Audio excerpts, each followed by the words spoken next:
Welcome back to Robert Morris University's live coverage of the 2012 presidential election presented by the Society of Collegiate Journalists. I'm Leah Fleischer alongside Patrick Ryan with some huge breaking news for you. President Obama has taken Pennsylvania. I repeat, Obama has taken Pennsylvania. What does this mean for him, Patrick? Most of the polls, as I mentioned just a couple of minutes ago, Pennsylvania has been historically a blue state. It's really not that big of a surprise that Obama came away with it. Romney and Paul Ryan have been campaigning extremely hard in the region, especially Pittsburgh, and obviously it had no payoff as Obama won PA by 80% of the vote, or excuse me, 60% of the vote, I'm sorry. But it truly is a monumental victory for Obama coming away with this victory, because in this election it was considered one of those crucial battleground states with the 29 electoral college votes. You're absolutely correct, Patrick. A tough loss to swallow for Romney, though it was predicted that Pennsylvania would go blue. Now we're going to take a look at what is going on in the world of social media tonight in regards to the election. What do you have for us, Haley, after this breaking news that we just received? Thank you, Leah. Well, first of all, I'd like to say that a few moments ago there was quite a bit of drama on Twitter and throughout the social networking world itself about the electoral college vote number. Obama had 123 votes according to CNN, but according to MSNBC, they had 153, which was incredibly inaccurate. Barack Obama is also campaigning up until the very last minute. You can see on his Twitter page that he's been reaching out to his voters and his followers, trying to get them to go out and vote. And if they can't vote, if their polls have closed already, they could call in another state and make sure that they are voting for Obama. Another thing interesting I found on social media is the Wall Street Journal has posted a live updating map of all of the states and their electoral college votes, which is very, very helpful. The blue striped states are the ones in which the Democrats are leading, and the pure blue ones are the ones in which Obama has won. One state I'd like to point out in particular is Florida, a very, very close race. And here we go. And as you can see, it is incredibly neck and neck. You cannot get any closer than this. Obama is leading with 49.6, which is only 0.1% more than Romney has right now. Incredible uses of social networking right there. That's all I've got for you for this. We're going to go back over to the desk with Leah and Pat now. Thank you, Haley. Now we're going to take a look at a not-so-conventional method of gauging how those who driving down University Boulevard yesterday were planning on voting. Our own Dan Kitchen made some noise for the election. Hello, I'm Dan Kitchen, the Century's official honk counter. When I first proposed this idea of political coverage, I didn't think the results would be big.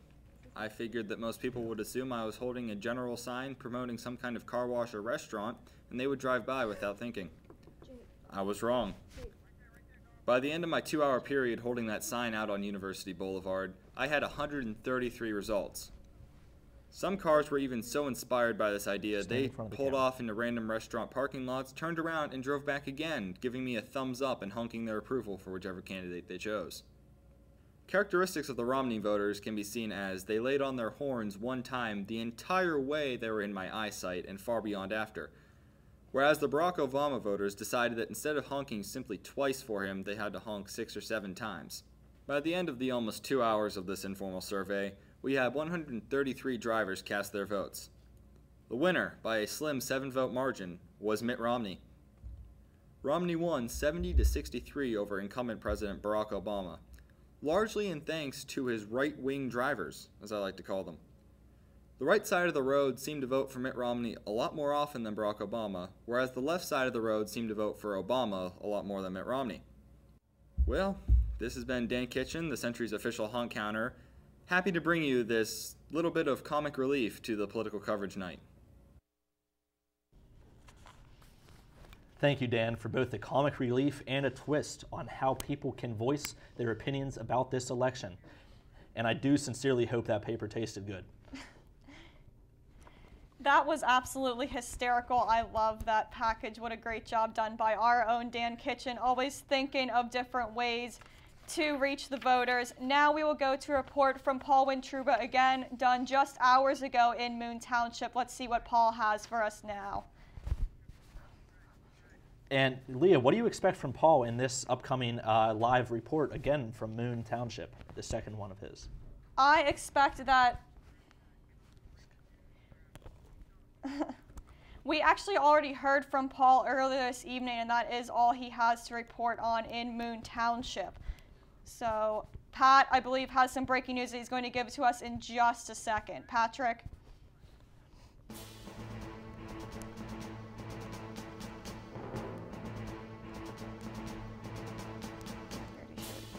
There's a new one. Currently, after Pennsylvania had come in for Barack Obama, he maintains 143 Electoral College votes to Mitt Romney's current and remaining 152. There's still a good amount of big states to come in, such as Ohio and Florida and Virginia. You know, it'll, like we've been saying all night, it will definitely prove to be a big outcome for the outcome of this election. We do have some additional news. CNN has said there are more African American voters in Philadelphia this year than in 2008 for President Obama. Patrick, what does this news tell you about how voter turnout is big in this election, especially compared to last election? Voter turnout's always a big deal for all elections. You know, if there's no voter turnout, there's not going to be a true image of what the American people say the next president should be of the United States, which is, of course, what our ancestors fought for in the war over 200 years ago. So it's definitely a big thing for voters to get to the polls and voice their opinion on who they believe should be president.